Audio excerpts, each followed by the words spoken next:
ખાઈને બેઠા. આમાં વડીલો હોય, નાના હોય, બાળકો હોય, માતાઓ બહેનો બધા બેઠા છે. જ્યારે માતાજીને ભગવાનને જેને તમે માનતા હોય એને દીવા અગરબત્તી કરવા બેહો ને તે માની આગળ એટલું માંગજો કે હે માં, સંપત્તિ ઓછી હોય તો હાલશે, માં અમને કદાચ બંગલા ગાડીઓ ન દે તો હાલશે, પણ અમારામાં સદબુદ્ધિ, અમારામાં વિવેક એવો આપજે કે જગતના ચોકમાં અમે હોય કે ન હોય જગત અમને યાદ કરે. શું કામ? કે અરમાન જિંદગીના પૂરા થાય તો ઘણું છે, એમાં બે ચાર કામ સારા થાય તો ઘણું છે. આવડો મોટો મંડપ નાખ્યો, જે પરિવારે જે ખારવા સમાજે જબરદસ્ત આયોજન કર્યું, લાખ લાખ સલામ કરવાનું સરકાર મન થાય.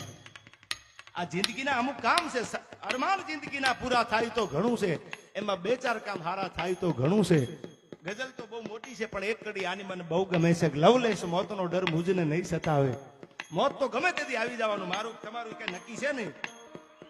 લવલેસ મોતનો ડર મુજને નહીં સતાવે યાર, આવી મહેફિલમાં મારી ખોટ વર્તાય તો ઘણું છે યાર. જિંદગી એવી જીવો અને પ્રેમ કરો ને તો એવો કરો કોકને તમારી ખોટ દેખાય યાર.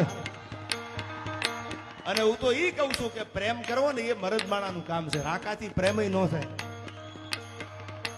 એ તો જેની કાળજું હોય ને, જેનું છપ્પનનું ઈ પ્રેમ કરી શકે યાર. એટલે આવો હાકીમ જેવો ડાયરો છે ત્યારે માતાજીને પ્રાર્થના બધાને કહું છું એટલી કરજો કે એમાં એવી સદબુદ્ધિ, એવો વિવેક, એવું ડિસિપ્લિન આપજે કે દુનિયામાં અમારી નોંધ લેવાય.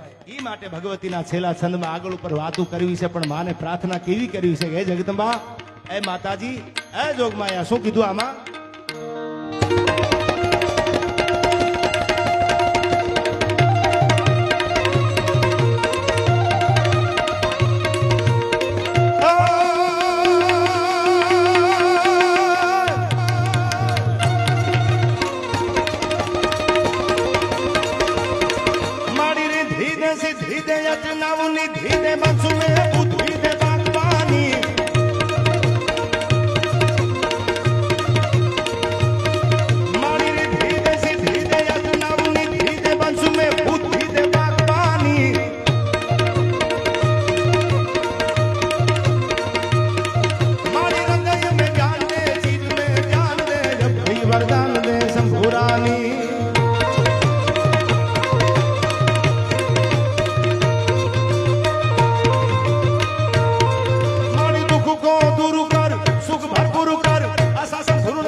હલાદી તારા હાથ વખાણું